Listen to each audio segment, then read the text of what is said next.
Hi there and welcome. One of the most important decisions you'll make during pregnancy is where you're going to give birth. The two most common options are home birth or hospital birth. Each come with a set of advantages and challenges. In today's video, let's discuss advantages and disadvantages of each. Before we dive in, I'm going to share my story. With my first baby, the first thing I did was I hired a doula. Somebody recommended that doula to me. She had a very good social following. So I decided to go ahead and hire her. She was very convinced that I should be giving birth at home. So every time she would come in, she would make comments like, oh, it's going to be amazing. You'll give birth at home. It's going to be quiet. No interventions. We'll just enjoy the view and we'll have the best home birth experience ever. And so she would say that every single time. So I felt at some point, I felt pushed and I thought, well, I need also a second advice. I cannot just follow this girl. I need to also talk to my midwife. And I found an amazing midwife with 30 years of experience. And she never ever lost even one child. But she would always encourage her clients to give birth in a hospital. After considering both options, understanding that my doula, she only had 10 years of experience and she only had 30 births. And she lost one baby out of those 30 births. One baby was born, he was not breathing, and they could not do anything because it was too late for the midwife to come in, and they just could not save that baby. And so that doula lost one child in her 10 years of experience, and the midwife never lost even one child in her 30 years of her life. So I thought that for my very first labor, I'll just go to the hospital. If something goes wrong with the way we are with healthcare, at least they'll be able to help me. And my intuition was so right, because if I gave birth at home, my baby would not even be here today. Everything was going fine, but as I was pushing, my baby got stuck in the birth canal. Her shoulder got stuck behind the pubic bone, and also she had a cord around her neck and she could not breathe. She stopped breathing. And my midwife noticed that same second that something was wrong, and she invited the pediatricians to come into the room. A team of about 6 or 8 people, I don't remember anymore.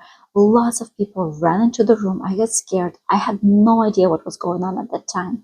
One of the women put my feet up, the other one pushed on my stomach so hard, and the baby got out, but she was not breathing for the first 30 seconds. And I am so grateful to that team of pediatricians that they were able to get the baby out so fast, so fast. If not for them, she would not even be here today. And then for the first 30 seconds, she was not breathing. She was unconscious. And then they were able to get her back to life, and she started breathing in 30 seconds. If that was happening at home, my doula would not do anything. She was really against the system. And my midwife would not do much because she doesn't have the skills that pediatricians have. And she doesn't have the resources that every single hospital has. After that experience, when I was convinced at first to give birth at home, and then I went for the hospital birth, that was the right decision for our family, because I can't even imagine what our lives would be like if we experienced the loss of our first baby. But thank God she's here. Everything's great.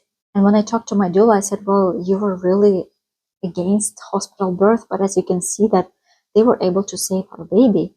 And the doula said that, well, some kids are only meant to be on this planet for a few seconds. That's their journey. That's their destiny. That's what she said, in opposed to taking into consideration that kids can be saved, babies can be saved in a hospital with medicine in our days.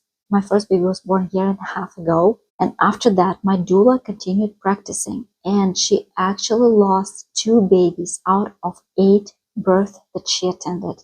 And those 2 babies that she lost were the home birth babies. So now let's talk about, why do people choose home birth? Definitely there is an advantage of comfort and familiarity, because everything is familiar. You can just enjoy the process well.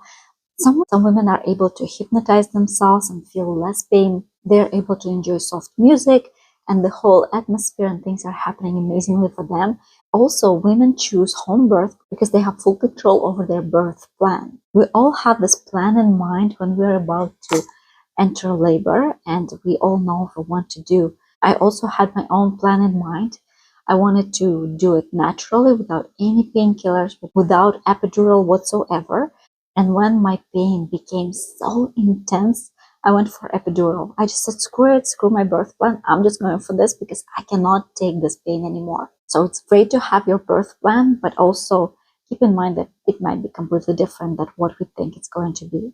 Another reason why women choose home birth is because of less medical interventions. For example, they get less checks on your opening.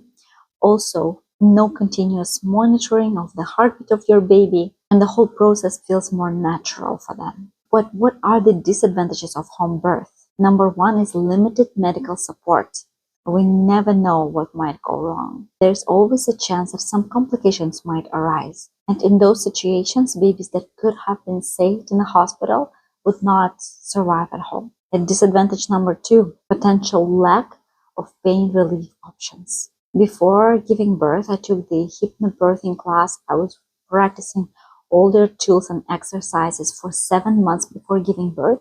And I thought that I would be able to hypnotize myself and not feel pain at all. That was not the case with me at all. It was so painful that I had to request painkillers, even though my plan was not to have any painkillers. So for home birth, there are limited options with painkillers. Number three is limited postpartum support.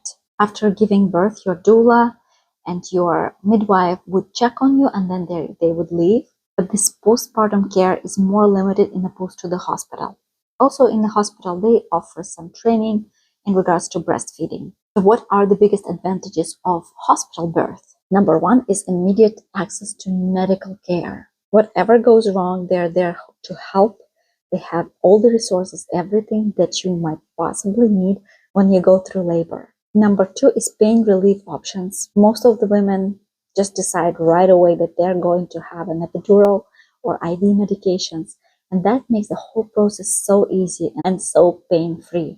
And number three is immediate postpartum care. After you give birth, hospital provide continuous care for you and your baby. Nurses are there to help you with breastfeeding and ensure that your baby is healthy. And the main disadvantages of hospital birth is less control over your birth experience. In a hospital, there may be hospital protocols that you need to follow, like continuous fetal monitoring or restricted movement. So some women feel that they have less control, and for that reason they don't choose the hospital birth. Number two is more medical interventions. And number three is less personalized care. In a hospital, you may not have the same one-on-one interaction and personalized care from your care team.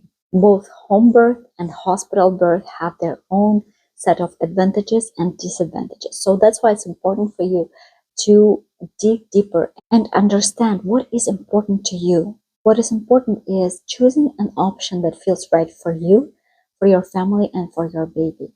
Thank you for watching. I hope that you found this video helpful, and subscribe, share, and I'll see you in the next videos.